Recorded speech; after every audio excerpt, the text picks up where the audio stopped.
여러분, 영원이라는 단어, 다들 무슨 뜻인지 잘 안다고 생각하시죠?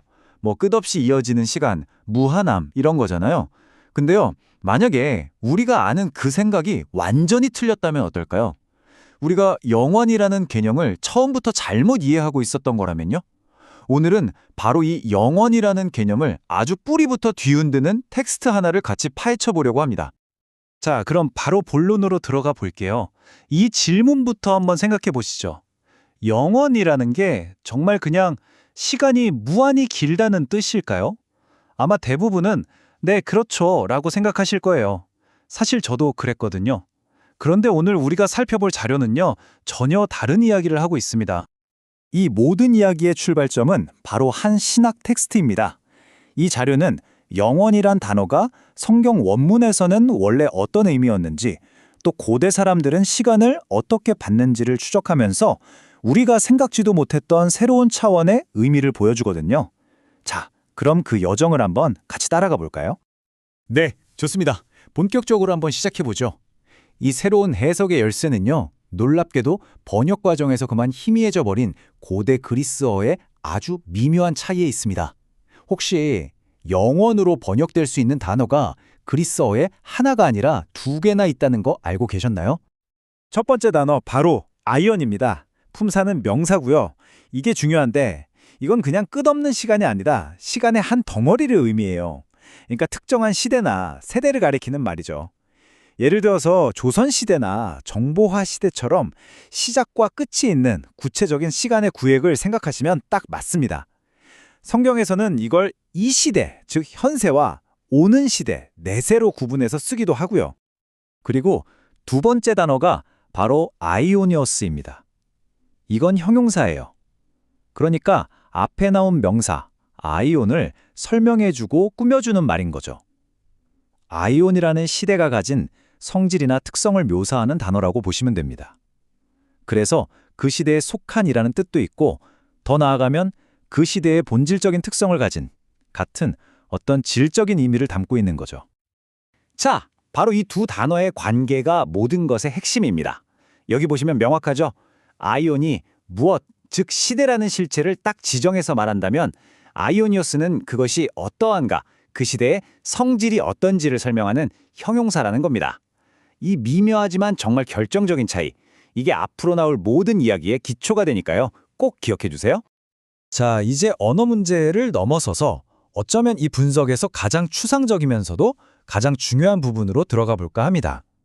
이 텍스트는요, 단순히 단어의 뜻풀이를 넘어서 시간 그 자체에 대한 우리의 생각에 정면으로 도전장을 던집니다.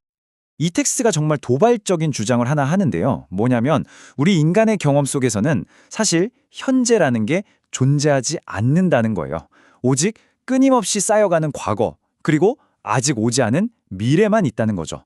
우리가 지금이라고 느끼는 그 찰나의 순간조차 사실은 미래가 과거로 휙 바뀌는 과정일 뿐이라는 그런 주장입니다. 이게 좀 어렵게 들리시죠?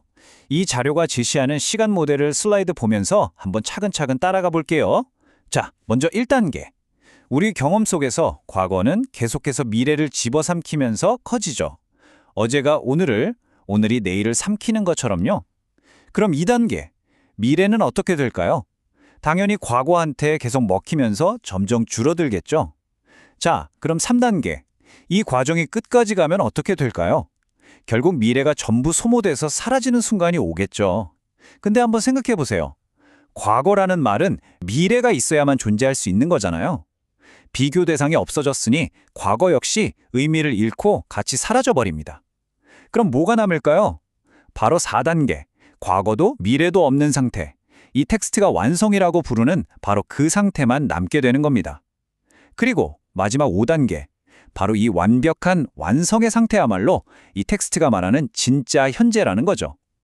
그리고 이게 바로 이 시간 이론의 놀라운 결론입니다. 과거와 미래라는 시간의 제약이 완전히 사라져버린 그 완성의 상태, 그 진짜 현재가 바로 빛의 세계고 하나님의 세계라는 겁니다. 물리학적인 시간 개념이 신학의 영역과 딱 만나는 지점이라고 할 수 있겠네요. 자, 그럼 지금까지 우리가 살펴본 언어와 시간에 대한 새로운 틀을 가지고 기독교의 핵심 개념인 복음을 다시 한번 들여다보겠습니다. 방금까지 다룬 개념들이 이 복음이라는 단어 안에서 어떻게 하나로 딱 합쳐지는지 보시면 정말 흥미로울 겁니다. 이 텍스트는 복음을 아주 구체적으로 정의하는데요. 복음이란 그냥 좋은 소식이 아니라 바로 예수의 삶 전체, 그의 완전한 일대기 그 자체라고 말합니다. 이런 관점에서 보면 복음은 두 부분으로 되어 있어요. 첫 번째는 예수의 과거, 우리가 잘 아는 탄생, 죽음, 부활, 승천 같은 사건들이죠. 그리고 두 번째는 예수의 미래, 바로 재림입니다. 그렇다면 복음화는 뭘까요? 이 자료에 따르면요, 그건 예수의 과거와 미래, 이 모든 것을 하나의 현실로 보고 아는 상태를 말합니다. 여기서 당연히 질문이 생기죠. 아니, 아직 일어나지도 않은 미래의 일, 그러니까 재림을 어떻게 지금 이 순간의 현실로 만들 수 있다는 걸까요? 이게 바로 이 텍스트의 주장이 풀어내야 할 가장 핵심적인 문제입니다. 자, 드디어 마지막 퍼즐 조각입니다. 지금까지 다뤘던 언어, 시간, 복음의 개념들을 전부 하나로 모아서 영원한 생명, 즉 영생의 의미가 어떻게 완전히 새롭게 정의되는지 한번 살펴보겠습니다. 이 텍스트가 내놓는 해결책은 바로 이겁니다. 시작인 알파와 끝인 오메가가 하나가 되어야 한다는 거죠. 아니, 그게 어떻게 가능할까요? 바로 예수라는 존재를 통해서 가능하다고 말합니다. 예수는 시작이면서 동시에 부활과 승천을 통해 시간의 끝, 즉 완성이 어떤 모습인지 우리에게 미리 보여준 존재라는 거예요. 그러니까 한 존재 안에 처음과 마지막이 이미 하나로 합쳐져 있다는 거죠. 그러니까요, 핵심은 바로 이겁니다. 이 논리를 따라가 보면 영생이라는 건 우리가 흔히 생각하듯 그냥 수명이 무한히 길어지는 걸 의미하는 게 아니라는 겁니다. 시간의 연장, 이런 개념이 아니라는 거죠. 바로 이것이 이 텍스트가 도달한 최종적인 정의입니다.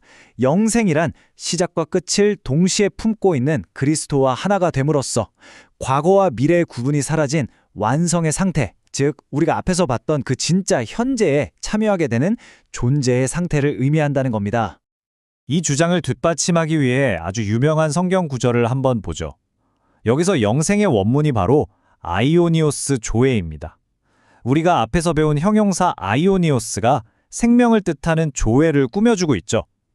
그러니까 이 텍스트는 이게 생명의 길이가 아니라 생명의 성질을 말하는 거라고 해석하는 겁니다. 즉, 오는 시대 아이온에 속한 생명, 하나님 세계의 질을 가진 생명이라는 뜻으로요. 다른 구절에서도 마찬가지예요. 여기서도 영생은 아이오니오스 조에인데 이게 그냥 무한한 시간이 아니라 그리스도 예수 안에서 발견되는 어떤 특별한 성질의 생명으로 묘사되고 있죠. 이 텍스트는 바로 이런 패턴이 성경 전체에서 일관되게 나타난다고 주장합니다. 결국 이 모든 이야기의 핵심은 바로 이겁니다. 영생을 시간의 양, 즉 퀀티티로 볼 거냐 아니면 존재의 질, 퀄리티로 볼 거냐 하는 관점의 전환이죠. 끝없이 사는 게 아니라 시작과 끝이 하나로 통합된 현재라는 완성된 상태에 참여하는 것. 그것이 바로 이 텍스트가 말하는 영생의 진짜 의미인 겁니다. 자, 오늘 내용 한번 정리해 보겠습니다. 첫째, 영혼은 단순히 시간이 무한히 긴 게 아니라 어떤 존재의 상태로 이해할 수 있다는 것. 둘째, 진짜 현재란 과거와 미래가 모두 사라진 완성의 상태라는 것. 그리고 마지막으로 영생이란 시작과 끝을 모두 품은 존재와 하나가 됨으로써 바로 이 현재 상태를 얻는 것이라는 점입니다.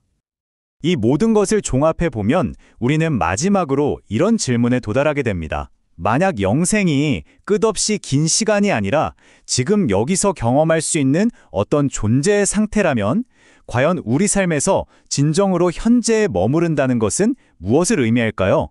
이 질문을 여러분께 남기면서 오늘 분석은 여기서 마치겠습니다.